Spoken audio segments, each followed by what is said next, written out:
Israel e Líbano anunciam um cessar-fogo mediado pelos Estados Unidos, mas a tensão no Oriente Médio continua. Em Washington, Donald Trump sofreu um revés no Congresso que aprova uma medida para limitar sua atuação militar contra o Irã. Na Flórida, um novo acordo entre autoridades locais e o ICE volta a acender o debate sobre imigração no estado. Tem ainda, Cuba enfrenta escassez de água, energia e alimentos, e a Argentina vai às ruas pedindo justiça após um crime que chocou o país. E no Brasil News, na Copa do Mundo FIFA 2026, a seleção brasileira recebe o carinho da torcida em New Jersey, enquanto o Neymar segue em tratamento e vira dúvida para a estreia na Copa. Tudo isso e muito mais no Brasil News, que começa agora.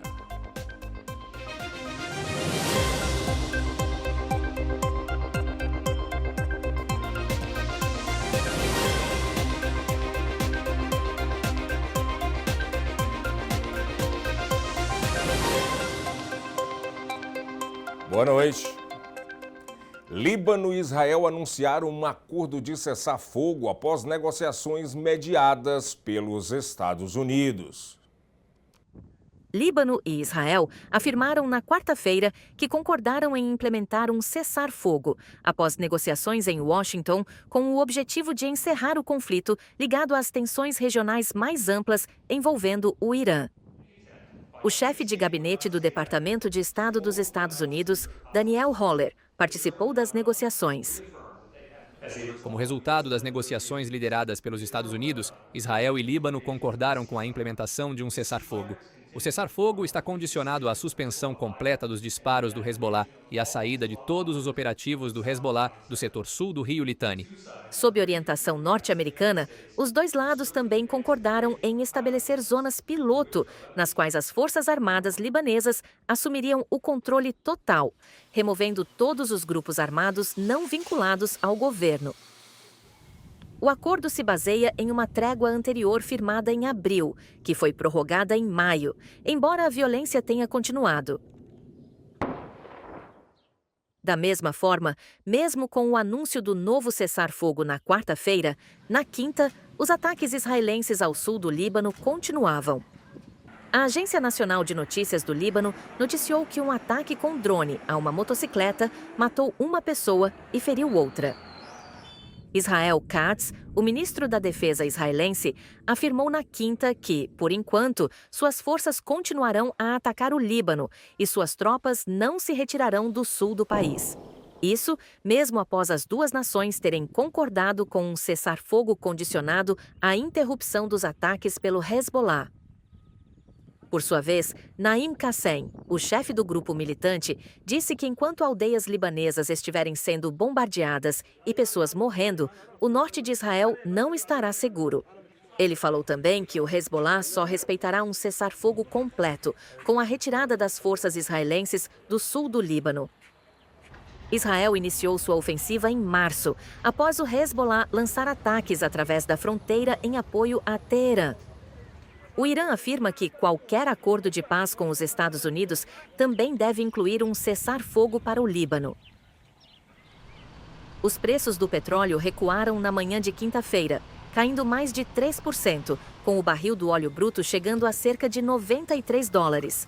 Isso após o anúncio da trégua aumentar as esperanças de um acordo mais amplo para encerrar a guerra entre Estados Unidos e Israel com o Irã, o que poderia levar à reabertura do Estreito de Hormuz. A Câmara dos Representantes dos Estados Unidos aprovou uma resolução que pode limitar a atuação militar do presidente Donald Trump na guerra contra o Irã. A resolução conjunta foi aprovada. A Câmara dos Representantes dos Estados Unidos, controlada pelos republicanos, aprovou na quarta-feira uma medida que poderá restringir a guerra do presidente Donald Trump contra o Irã. A maioria dos deputados votou a favor de uma resolução sobre poderes de guerra que determina que Trump deverá retirar as tropas norte-americanas, a menos que o Congresso declare guerra ou autorize o uso da força militar. A medida foi aprovada por 215 votos a 208, com 4 republicanos se juntando aos democratas. Por ora, a resolução é amplamente simbólica, pois ainda deverá ser votada no Senado. Ainda assim, a aprovação reflete o desconforto de alguns republicanos com a condução do conflito por Trump. Além disso, representa um raro esforço bipartidário para limitar os poderes presidenciais à medida que a guerra entra em seu 4º mês. 3 resoluções anteriores de poderes de guerra haviam fracassado na Câmara por margens cada vez menores. No Senado, uma medida separada, porém semelhante, avançou no mês passado, mas uma votação completa ainda não foi agendada. A sessão da Câmara ocorreu enquanto alguns republicanos começam a se distanciar de Trump em outras questões que incluem a ajuda à Ucrânia, um proposto fundo anti-aparelhamento do Estado, assim como sua indicação para diretor interino de inteligência nacional. A Constituição deixa claro que a declaração de guerra é de autoridade e responsabilidade do Congresso. Os democratas pediram que Trump recorra ao Congresso para obter autorização para o uso da força militar na guerra com o Irã. Eles argumentam que o conflito, que começou com ataques conjuntos dos Estados Unidos e Israel no final de fevereiro, carece de uma estratégia clara e está elevando os custos internos. Por seu lado, o governo federal insiste que a guerra é necessária para a segurança nacional, citando a necessidade de impedir o Irã de desenvolver uma arma nuclear. Veja agora um giro de notícias nos Estados Unidos. O New York Knicks largou na frente nas finais da NBA 2026. Jogando no Texas, a equipe venceu o San Antonio Spurs no jogo 1 e ampliou sua impressionante sequência para 12 vitórias consecutivas nos playoffs. A vitória também entrou para a história. Foi a primeira vez que os Spurs perderam um jogo 1 de final de NBA. O confronto revive a decisão de 1999, quando os Spurs levaram a melhor sobre os Knicks. Agora, o time de Nova York sonha em encerrar um jejum de 53 anos sem conquistar o título da NBA. O jogo 2 acontece nesta sexta-feira, novamente em San Antonio. Vídeos de vigilância mostram grupos entrando misteriosamente nos esgotos de Nova York durante a madrugada. A polícia investiga os casos, mas afirma que não há ameaça à população. Especialistas acreditam que os invasores sejam exploradores urbanos em busca de experiências extremas nos túneis subterrâneos da cidade. Apesar da curiosidade, a prática é ilegal e extremamente perigosa. Além de ratos e baratas, os aventureiros enfrentam gases tóxicos, águas contaminadas e risco de infecção grave. As imagens viralizaram nas redes sociais e levantaram preocupações sobre a segurança da infraestrutura da maior cidade dos Estados Unidos. Um vídeo de uma viatura policial registrou um momento impressionante em Gwinnett County, na Geórgia, durante uma colisão envolvendo 3 veículos. Uma criança foi arremessada para fora de um carro e atingiu uma viatura da polícia. Apesar da gravidade do acidente, a criança sofreu apenas ferimentos leves. Nas imagens, ela consegue se levantar sozinha e agradecer ao policial que a colocou em segurança dentro da viatura. A polícia classificou o caso como um verdadeiro milagre e reforçou a importância do uso correto do cinto de segurança e dos dispositivos de proteção infantil para evitar tragédias. A seguir, comissários de um condado da Flórida aprovaram um novo acordo com o ICE.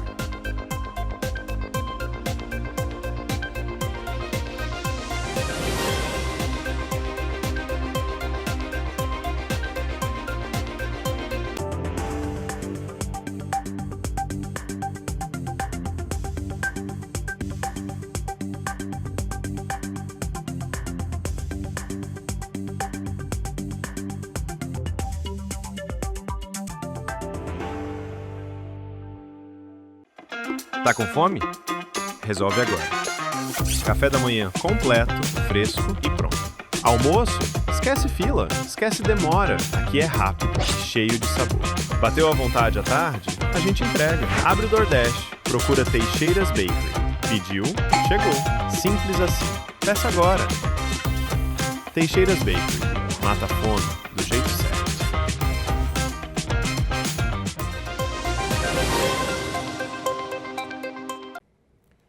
Comissários de um condado da Flórida aprovaram um novo acordo com o Serviço de Imigração e Controle de Alfândega dos Estados Unidos, o ICE.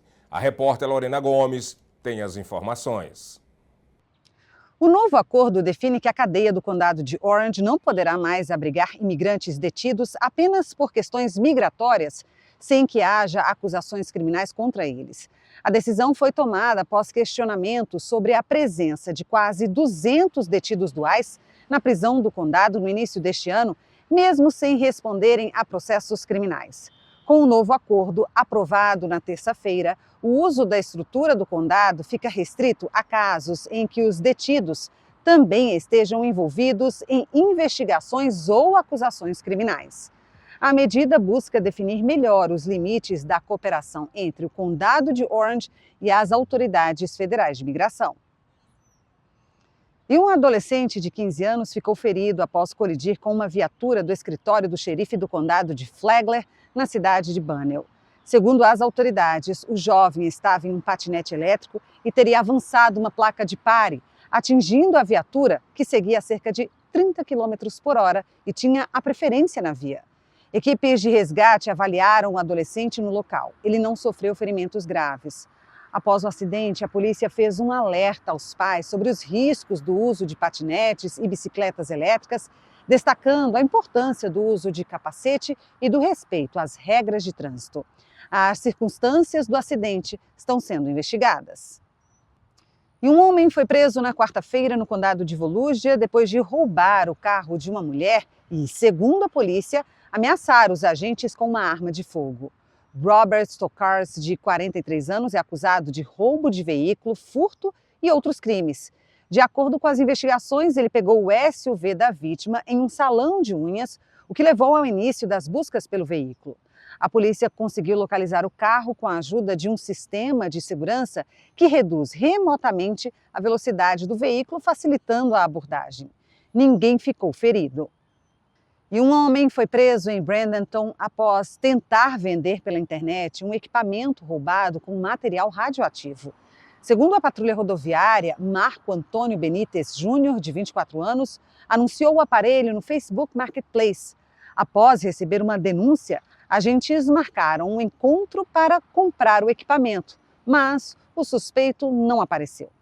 Os policiais foram até a casa de Benítez e encontraram o aparelho avaliado em até $20 mil, com material radioativo intacto. Benítez foi preso e responde por furto e posse ilegal de dispositivo radioativo. As autoridades afirmam que não há risco para a população. E um homem está processando uma empresa de passeios de aerobarco no condado de Orange após afirmar que foi mordido no rosto por um jacaré durante uma experiência com animais. A ação judicial aponta que Edil Kazenov participava de um encontro com o jacaré no dia 9 de junho de 2025, quando um funcionário teria colocado o animal nas mãos dele. Nesse momento, o jacaré o teria mordido no rosto. Os advogados de Kazenov alegam que a empresa não treinou adequadamente os funcionários, não alertou sobre os riscos da atividade e não adotou medidas suficientes para garantir a segurança dos visitantes. O processo também afirma que não havia avisos ou sinalização adequada sobre o perigo representado pelo animal. Kazenov diz ter sofrido ferimentos graves, incluindo desfiguração, dor, sofrimento, angústia emocional e despesas médicas. Ele pede indenização superior a $50 mil e julgamento por júri. A empresa Airboat Brides Midway negou as acusações e afirmou que a história apresentada no processo é falsa. Apesar das sanções dos Estados Unidos e da crise de combustível, milhões de cubanos seguem enfrentando a escassez de água, energia e alimentos. Em Havana, a sobrevivência tornou-se parte do cotidiano de Felícia de la Caridad Álvares, uma ex-auxiliar de limpeza de hospital que é cega de um olho e sofre com doenças crônicas. Estamos sem água há 6 meses.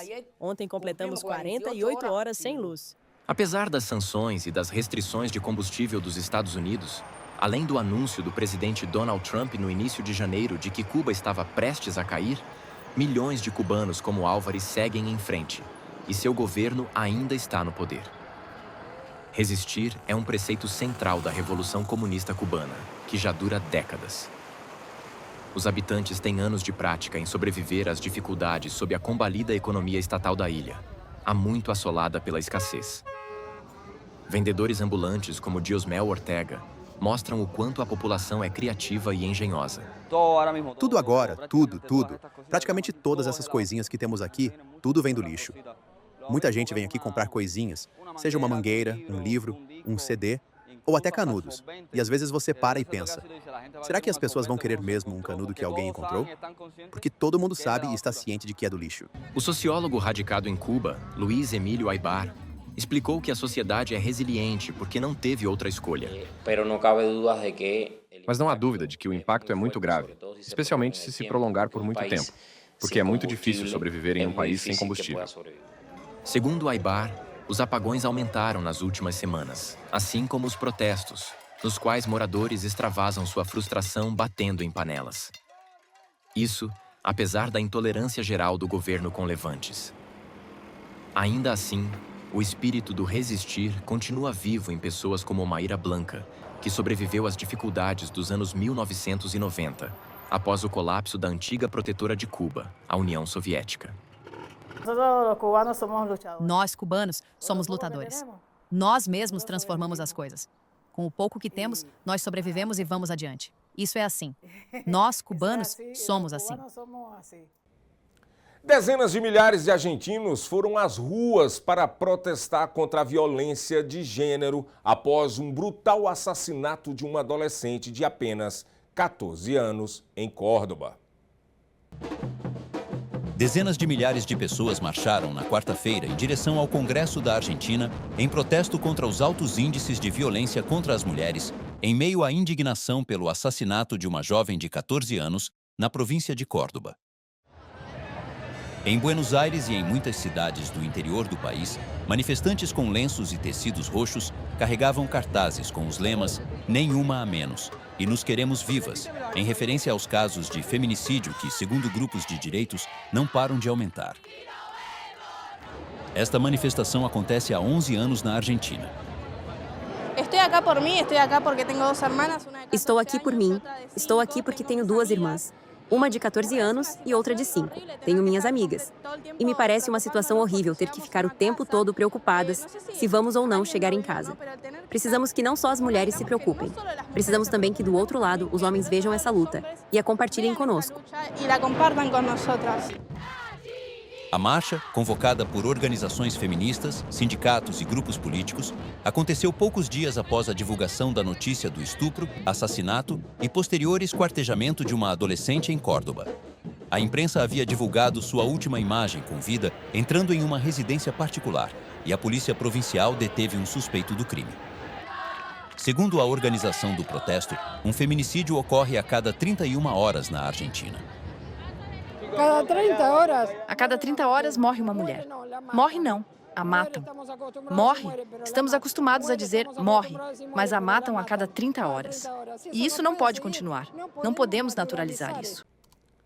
Maria Montserrat Alvarado foi nomeada pelo Papa Leão para comandar as comunicações do Vaticano. Ela será a primeira mulher da história a ocupar o cargo, liderando a área responsável por notícias, rádio, jornal e assessoria de imprensa da Igreja Católica. O coração da Igreja Católica não vive dentro de uma caixa política. Maria Montserrat Alvarado, executiva da rede de mídia católica norte-americana EWTN, foi nomeada pelo Papa Leão como chefe do Departamento de Comunicações do Vaticano, tornando-se a primeira mulher a exercer esse alto cargo da Igreja. Originária da Cidade do México, Alvarado irá liderar a extensa divisão de comunicações do Vaticano, que supervisiona um portal de notícias, estação de rádio, jornal e assessoria de imprensa, entre outras entidades. Ela substituirá Paolo Ruffini, que ocupava o cargo desde 2018 e está se aposentando. Alvarado é atualmente presidente e diretora de operações da divisão de notícias da EWTN, a Eternal World Television Network, cargo que ocupa desde 2023. A rede frequentemente agrada aos católicos norte-americanos conservadores e o presidente Donald Trump já fez diversas aparições no canal. A EWTN também foi uma crítica ocasional do falecido Papa Francisco, que reclamou que a rede o difamava. Alvarado, que assume o novo cargo em 1º de novembro, falou ao site de notícias do Vaticano, abre aspas, embora esta nomeação tenha sido inesperada, a recebo com um sincero desejo de servir ao Santo Padre enquanto ele inicia o seu pontificado. Um urso negro asiático causou pânico em uma área residencial e comercial em Fukushima, no Japão. Alerta de urso na terça-feira em uma área comercial e residencial no leste do Japão. Imagens de uma câmera de segurança mostram um urso negro asiático perseguindo um trabalhador na entrada de uma usina siderúrgica na região de Fukushima, ao norte de Tóquio, e o derrubando no chão. Segundo a imprensa local, outro funcionário e uma mulher da vizinhança também foram feridos pelo animal. O urso, porém, não ficou por muito tempo dentro da fábrica, já que, em seguida, ele correu para o terreno de uma segunda instalação, onde atacou mais uma pessoa. Foi informado que, até a manhã de quarta-feira, o urso provavelmente ainda se encontrava dentro do prédio. Uma testemunha afirmou que o animal era muito grande e que estava andando pelo telhado de uma casa. A polícia decretou o estado de emergência para que o animal fosse abatido. No ano passado, o Japão registrou um número recorde de incidentes com ursos. 13 pessoas morreram em ataques e mais de 230 ficaram feridas. E no próximo bloco, no Brasil News na Copa, a seleção brasileira treinou com a presença da comunidade brasileira em New Jersey e recebeu muito carinho dos torcedores.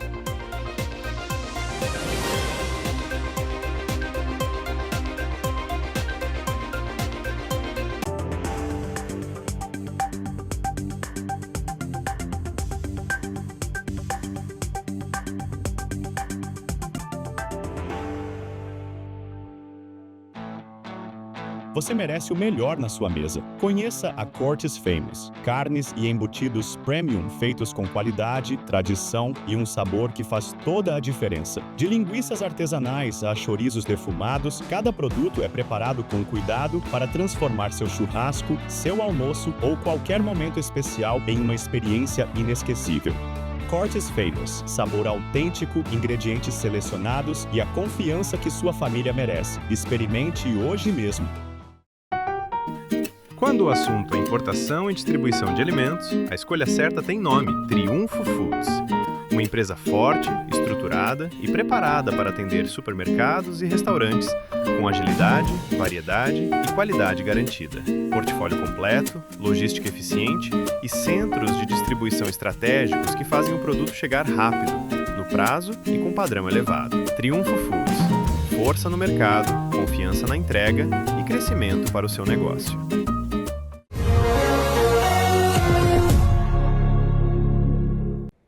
A seleção brasileira treinou com a presença da comunidade brasileira de New Jersey e recebeu muito carinho dos torcedores. Há poucos dias da estreia da Copa do Mundo, o clima é de união, confiança e apoio ao elenco, quem vive um momento de renovação e entusiasmo aqui nos Estados Unidos. A seleção brasileira realizou um treino nesta quarta-feira, dia 3 de junho, aberto à imprensa e também recebeu a comunidade de New Jersey, principalmente alguns moradores aqui da região de Morristown, onde fica o CT do New York Red Bull. A presença foi massiva, inclusive fora ficou muita gente querendo entrar, mas era feito através de uma reserva e foi limitado em torno ali de 200 pessoas, que inclusive isso é uma exigência da FIFA. A FIFA exige que o time que esteja jogando, que esteja na sede de alguma cidade, realize esses treinos com a comunidade presente para criar aquela relação. Não deu outra, a alegria foi grande, os jogadores foram para os braços da torcida realmente, muito carinho trocado. Vini Júnior deu autógrafo, distribuiu autógrafo. Eu peguei de todo mundo, menos o Paquetá e mais um outro. E o favorite player? Neymar. Neymar! E o? Neymar! O Neymar! My favorite player is Gabriel Magalhães. because he's a beast. Yes, we love Brazilian soccer here in America. Soccer's really been taken off. And I have a little boy who's a very big fan of soccer, so I'm happy to be here to see Brazil play. Estou aqui como mãe, não é? Para as minhas filhas poder ver uma oportunidade para ver o time nacional do Brasil a jogar, não é? Que são excelentes jogadores e pronto, é uma honra para elas conseguir ver e para entender o jogo melhor, porque o que eu faço nos finais de semana posso não estar nas festas, então estou com elas, não é? Porque elas amam jogar futebol. Estou portuguesa, mas aí pode ver uma prática profissional, é uma coisa diferente que a gente não pode ver todos os dias. Eu vi uma foto você com o Vini Júnior ali. Qual é a emoção de tirar com um dos maiores jogadores de futebol do mundo? É uma coisa que a gente não faz todos os dias, só é uma coisa diferente. Não sei. Mas se tivesse a oportunidade de tirar com o Cristiano Ronaldo, gostaria também? Eu estava a puxar todos os meninos para fora. Só eu. É Portugal! Portugal! Nós trouxemos 14 crianças aqui para o treino. Eles adoraram para ver a qualidade e a seleção do Brasil. Nós estamos a trabalhar para criar oportunidades para os miúdos todos, mas o que nós queremos fazer é agora tirar esta paixão da Copa e sustentar por muitos anos na nossa zona para criar um jogador que um dia pode estar aqui a treinar neste campo ou na Copa do Mundo também. E o Hexa, vem ou não vem? O Hexa vem 100%, 2-0 do Brasil em cima da Espanha, gol do Neymar na final, é simples.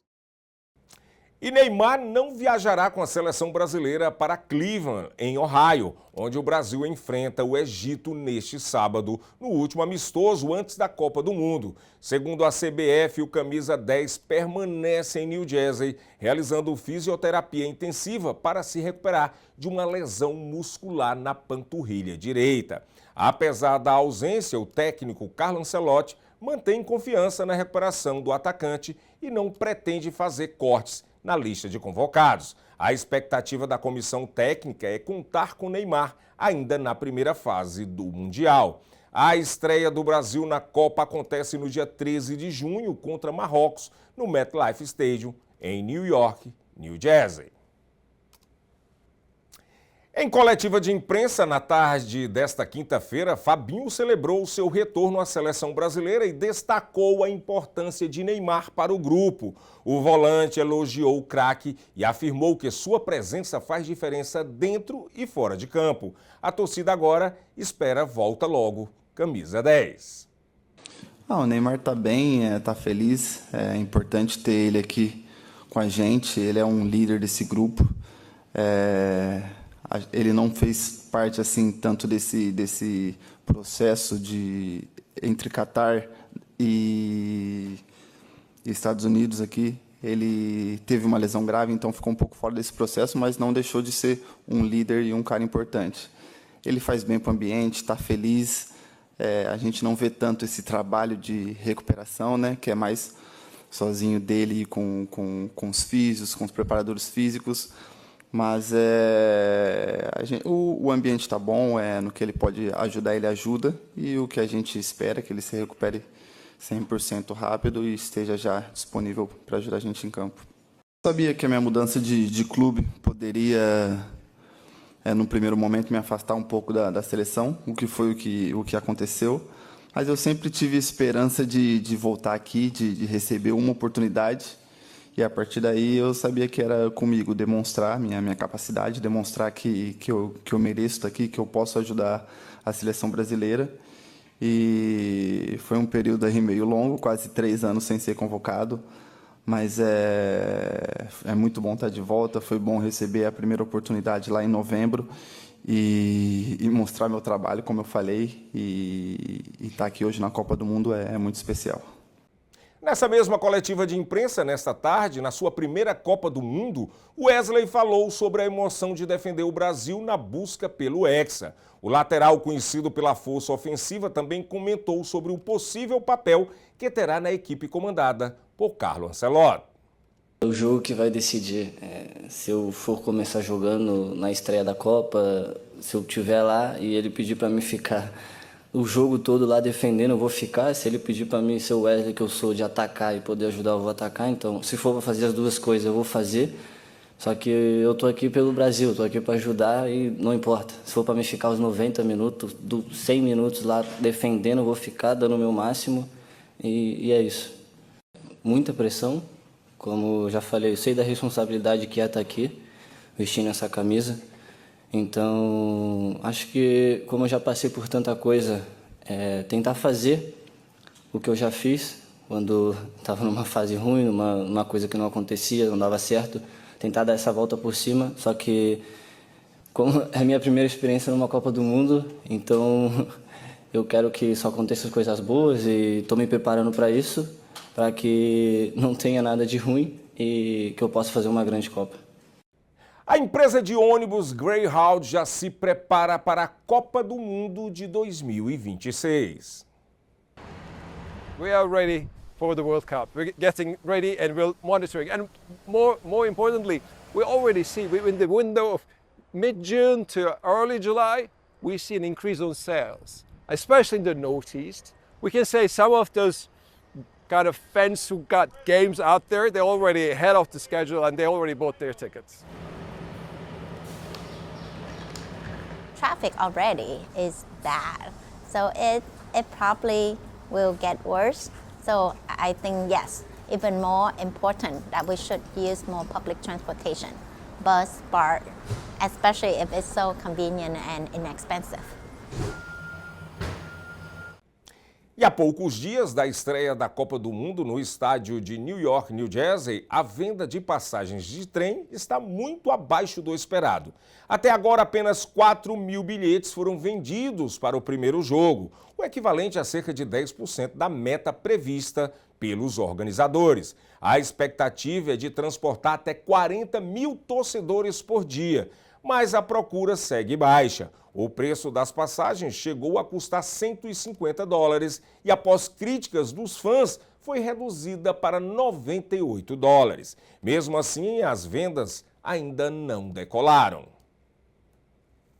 E um torcedor escocês está chamando a atenção nos Estados Unidos. Craig Ferguson, de 22 anos, caminha mais de 3.000 milhas de Los Angeles até Boston, usando um tradicional kilt escocês. O objetivo é conscientizar sobre a saúde mental masculina. I'm just a crazy football fan who wants to go to extreme lengths to watch my team play.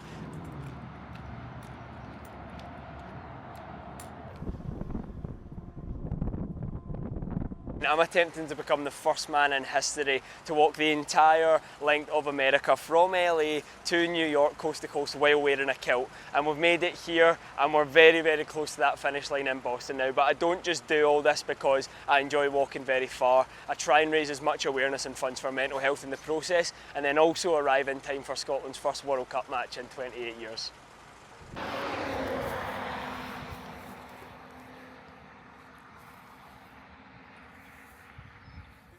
I think that physically it takes its toll. Blisters, sore knees, bad back, all of these things that you can imagine with that level of endurance. But it's just about getting up, going again, remembering why I'm all doing it. Come on, Craigie boy! O presidente da FIFA, Gianni Infantino, participou da inauguração de um campo comunitário reformado em Miami, resultado de uma parceria entre a FIFA Foundation USA, escolas locais e instituições beneficentes. Well, this is exactly what FIFA stands for. It's about education, it's about children, it's about joy, it's about future opportunity. And for FIFA today to be here in a school, in a public school, building a soccer pitch or a football pitch, spending time with these children, which are our future, giving them a smile and joy in the school is exactly what we stand for here in Miami, but all over the world. Well, the legacy of the World Cup for Canada, Mexico and the United States will be absolutely huge, because the World Cup will be incredibly big, fantastic, impactful, big in numbers already. We know that 3 countries, 16 cities, 104 matches, 7 million people in the stadium, 6 billion watching it from home. But the most important thing is actually the heart, is the passion, is the emotion that everyone will live. For many children, especially in America, in the United States, and in Canada, where maybe football or soccer is not yet where it is in other countries. For example, in Mexico, meaning the #1 sport, it will become. And this World Cup will be decisive in this respect, because the emotion that you can live in a World Cup is something absolutely unique and special. And one of the tools we are putting in place as well is indeed the FIFA Foundation USA, to make sure that the legacy is kept and built forward. Oh, the FIFA president is absolutely ready for the kickoff of the FIFA World Cup. I cannot wait, but I think millions and millions of fans all over the world. Enough talking, enough preparing, enough organizing. Now the ball has to roll, the referee has to whistle, and we need to go on the pitch, and we will see great goals, great saves, great plays. We will see the top players that we know, the top teams that we know. We'll have surprises, as always. Players we didn't know, teams we didn't think they would perform that well, and fans that will just be enjoying a time here in North America. So I'm really looking forward to it. 1 week, a bit more than 1 week to go, but we are ready. Queremos dar oportunidades, queremos dar alegría a las niñas y los niños en Miami, en toda América, en el mundo entero. Y por eso hemos creado también esta fundación, la Fundación FIFA USA, porque el legado de este mundial tiene que ser algo de especial, tiene que dar esperanza a los niños y a las niñas, tiene que darles sonrisas y educación también, porque eso le garantiza un futuro mejor. Y entonces poder contribuir con Kid Miami, con Gumball 3000, con la ciudad anfitrión, host city de Miami por el Mundial, en este evento en particular, y poder replicar esto en todas las ciudades en América y en el mundo, bueno, eso tiene que ser nuestro objetivo. Sports is always an important part of youth.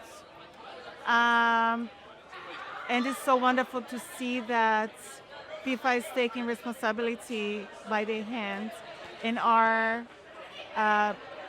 helping these children achieve their dreams.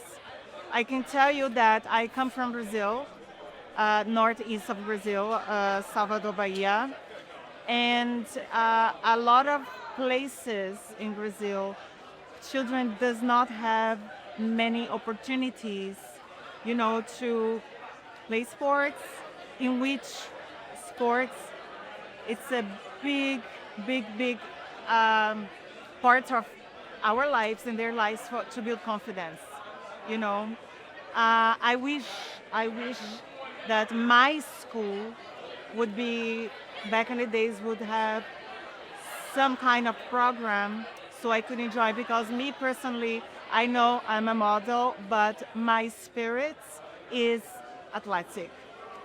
For sure, if I would have the opportunity, I would not be in fashion, I would be an athlete myself.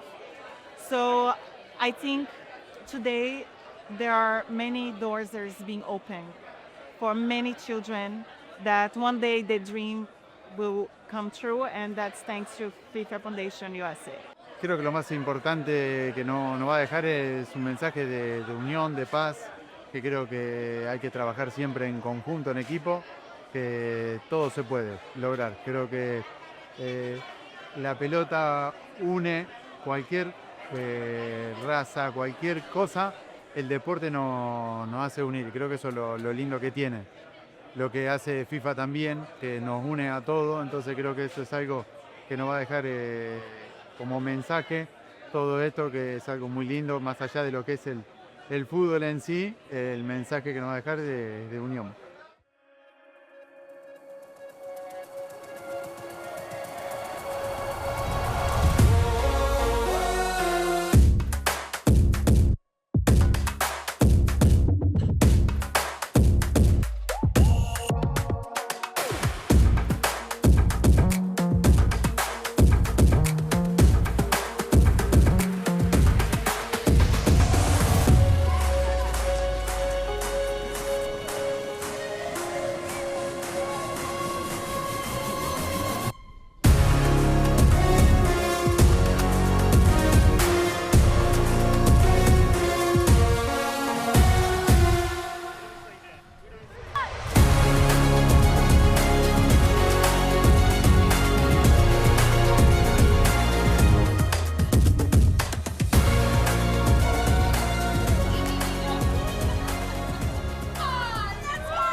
Recuerden que I love this game. This is a reminder that future.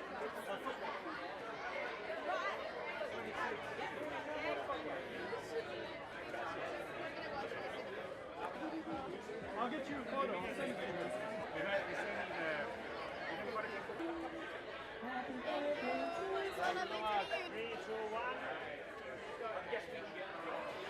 E chegamos ao fim de mais uma edição do Brasil News. Muito obrigado pela companhia e boa noite.